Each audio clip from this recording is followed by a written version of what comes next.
இயேசு கிறிஸ்துவின் இனிதான நாமத்தில் இன்றைய ஆவிக்குரிய சிந்தனைக்கு உங்களை அன்புடன் வரவேற்கின்றோம். இப்போதும் ஒரு பாடலுக்கு பின்பு உங்கள் சிந்தையை தெளிவிக்கும் ஆவிக்குரிய செய்தியை கேட்கலாம். ஸ்தோத்திரம் இயேசுநாதா, உமக்கென்றும் ஸ்தோத்திரம் இயேசுநாதா. ஸ்தோத்திரம் இயேசுநாதா, உமக்கென்றும் ஸ்தோத்திரம் இயேசுநாதா. ஸ்தோத்திரம் செய்கிறோம் நின்னடியார் திருநாமத்தின் ஆதரவில். ஸ்தோத்திரம் செய்கிறோம் நின்னடியார் திருநாமத்தின் ஆதரவில். ஆண்டவரும் இரட்சகருமாக இயேசுவின் இனிதான நாமத்தினால் உங்களை வாழ்த்துகிறேன். இந்த வருடத்தின் கடைசி நாட்களில் வந்திருக்கிறோம். இந்த நாள் நம்முடைய ஆவிக்குரிய சிந்தனைக்காக 1 தெசலோனிக்கேயர் 5ஆம் அதிகாரம் 18ஆம் வசனத்தை நான் வாசிக்கிறேன். எல்லாவற்றிலும் ஸ்தோத்திரம் செய்யுங்கள், அப்படி செய்வதே கிறிஸ்து இயேசுவுக்குள் உங்களை குறித்தும் தேவனுடைய சித்தமாய் இருக்கிறது. எல்லாவற்றிலும் ஸ்தோத்திரம் செலுத்த சொல்கிறார். அதுதான் இந்த நாட்களிலே தேவையான ஒன்று. இந்த வருஷத்தின் கடைசி நாட்கள் ஆண்டவரை எதிர்பார்ப்பதும் அதுதான். அப்படி செய்வதுதான் கிறிஸ்து இயேசுவுக்குள் நம்மை குறித்து தேவனுடைய சித்தமாயிருக்கிறது. எல்லாவற்றையும் துதிக்க முடியுமா? நன்றி சொல்ல முடியுமா? ஒருவேளை அது கடினமான ஒன்றுதான். ஆனால் அதை ஆண்டவர் எதிர்பார்க்கிறார். கொஞ்சம் இருந்தாலும் இருக்கிறது போதும் என்று சொல்லி இருக்கிறதை நினைத்து அல்லது பார்த்து ஆண்டவருக்கு நன்றி செலுத்துகிறார். நாம் இல்லாததை நினைப்போம் என்று சொன்னால், இல்லாததை தேடி பார்த்து எனக்கு இல்லை என்று சொல்லி யோசிப்போம் என்று சொன்னால் நன்றி சொல்ல முடியாது. அதற்கு மாறாக புலம்பதான் ஆரம்பித்து விடுவோம். இயேசுடைய வாழ்க்கை பாருங்கள். பூமியில் இருந்த நாட்கள்ல அவங்க ஊழியம் செய்த நாட்களில் பார்க்கும்போது திரளான ஜனங்கள் இருக்கிறார்கள். அவளுக்கு ஆகாரம் கொடுக்க வேண்டும். ஆனால் ஒரு சிறு பையன்ட்டும் 5 அப்பம் 2 மீன் தான் இருக்கிறது. சீஷர்கள் சொல்கள், இது எப்படி கூடும்?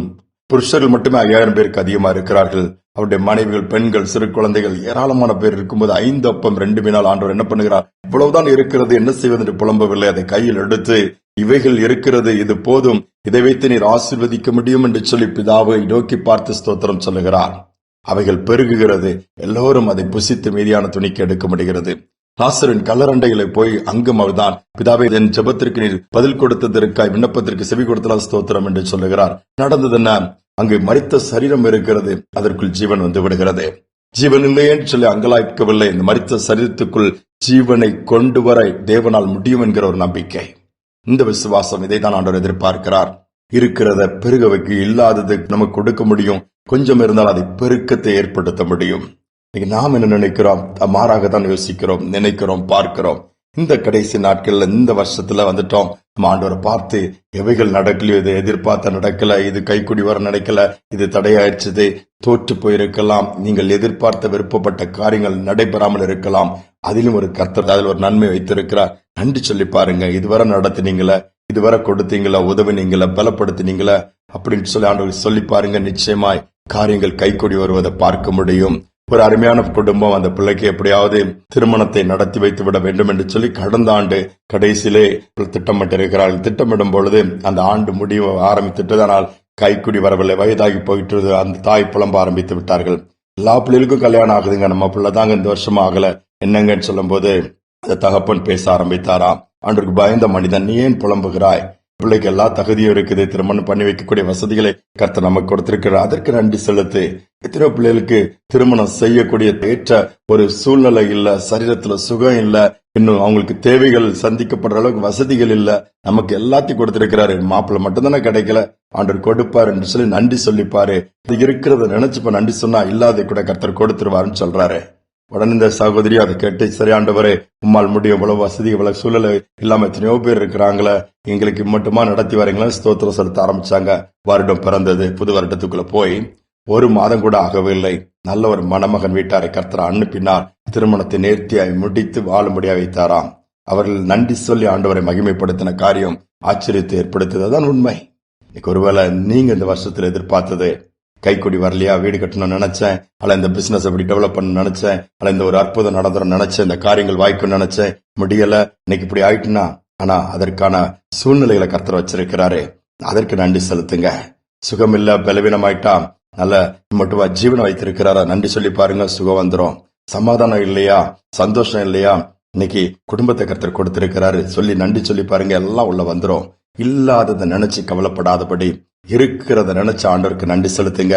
இல்லாததும் தேவன் கொடுத்து விடுவார். ஜெபிப்போம். அன்பின் தகப்பனே, இல்லாததை இருக்கிறத அழைக்கிற தேவனுடைய வார்த்தை சொல்கிறது. இந்த நாளிலும் சோர்ந்து போய் நம்பிக்கை இழந்து போய் என்ன எத்தனை ஆண்டுகள் அல்லது எத்தனை காலங்கள் இதே வேதனை, இதே பலவீனம், இதே பாடுகள், இதே கண்ணீர், இதே நிந்தனை, இதே ஏமாற்றம், இதே தோல்விகள் என்று சொல்லி பிள்ளைகள் அழுது கொண்டிருப்பார்கள் சொன்னால், இருக்கிற சூழலை நினைத்து கர்த்தருக்கு நன்றி செலுத்த, எல்லாவற்றிலும் ஸ்தோத்திரம் செலுத்த வேண்டும் நீங்க எதிர்பார்க்கீங்க. நீங்க செய்த நன்மைகளை மறந்துவிடக் கூடாது. இதுவரை நடத்தி வந்தீரே, பாதுகாத்தீரே, பராமரித்தீரே, போஷித்தீரே, உடுத்தி வித்தீரே, எங்களை தெருவில் விட்டுலப்பா, அதற்காக நன்றி என்று சொல்லி ஒவ்வொருவரும் நன்றி சொல்லக்கூடிய ஒரு இருதயம் உண்டாகட்டும். சிந்தனைகள்ல தெளிவை கொடுங்கப்பா. உமக்கு மகிமை செலுத்தி எல்லாவற்றுக்கும் ஸ்தோத்திரம் செலுத்த நாங்கள் விரும்புகிறோம். அப்படியே எங்கள் இருதயங்களை, எங்கள் உள்ளங்களை, எங்கள் நினைவுகள் எல்லாம் உம்முடைய சிந்தைகளால் நிரப்பி எப்பொழுதும் துதித்துக் கொண்டிருக்க உதவி செய்யுங்க. தாழ்த்தி ஒப்புக் கொடுக்கிறோம். துதிக்க நம்மை ஏற்றுக்கொள்ளும் இயேசுவின் நாமத்தில் பிதாவே, ஆமேன், ஆமேன். வருடத்தின் கடைசி நாட்கள் வந்தனால் ஆண்டவருக்கு ஸ்தோத்திரம் செலுத்துங்க. எல்லாவற்றுக்கும் எது எதெல்லாம் நடக்கலையோ, எது எதெல்லாம் கைக்குடி வரலையோ பரவாயில்ல, ஆனா ஆண்டவர் கூட இருக்கிறீங்கப்பா, நீங்க நடத்துவீங்க, அதற்கு ஸ்தோத்திரம் சொல்லி பாருங்க. காரியங்கள் கைக்குடி வருவதை நீங்க பாப்பீங்க. இந்த சிந்தனையோடு இந்த நாளை தொடருவோம். மீண்டும் நாளை தினம் சந்திப்போம். ஸ்தோத்திரம் துதி பாத்திரா, உம்மை என்றும் என்றும் துதித்திடுவேன். ஸ்தோத்திரம் துதி பாத்திரா, உம்மை என்றும் என்றும் துதித்திடுவேன்.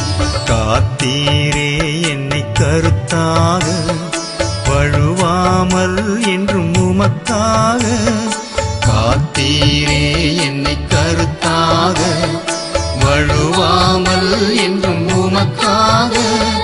கொடுத்தீருமையும் எனக்காக, கொடுத்தீருமையும் எனக்காக. எடுத்தீரெனையும் உமக்காக.